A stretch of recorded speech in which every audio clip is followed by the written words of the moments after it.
Чак-чак для команд, тюбетейки для капитанов. Участников соревнований приветствуют в лучших традициях Татарстана. Среди спортсменов Андрей Егорчев, бронзовый призер Олимпийских игр 2004 года. Я участвую первый год, то есть у меня возраст только сейчас подошел.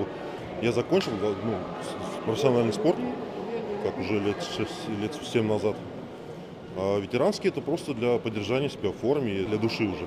Сегодня в спортивном комплексе «Динамо» собрались 12 волейбольных команд из Удмуртии, Башкортостана, Ульяновска и Перми. А Татарстана на турнире 2 дружины – из Казани и Набережных Челнов. Все участники – динамовцы. Для меня это турнир 17-й.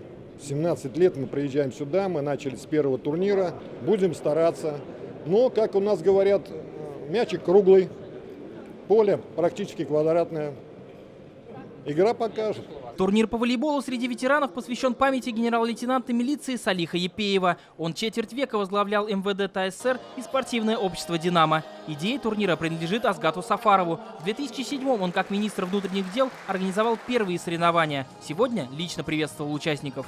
Я искренне вам желаю, чтобы верой в победу вы сегодня красивый волейбол показали всем нам. И, конечно же, дай Бог, чтобы без травм. Соревнования продлятся 4 дня. Все спортсмены – ветераны правоохранительной системы. Для них возможность почувствовать себя в строю под крылом динамично развивающегося «Динамо», который в следующем году отметит свое столетие. Очень здорово, что этот турнир такой традиционный, собираются наши коллеги из различных регионов нашей страны.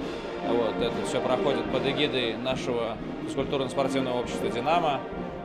В обновленном уже центре «Динамо». В Казани и так со спортом все в порядке, но ветеранское движение «Динамо» поддерживает, мне кажется, как ни в каком городе. Организовано все на таком уровне, что я думаю, что и Суперлига могла позавидовать. Лучшая команда турнира будет определена в финальной игре, которая состоится в спортивном комплексе «Динамо» 25 ноября.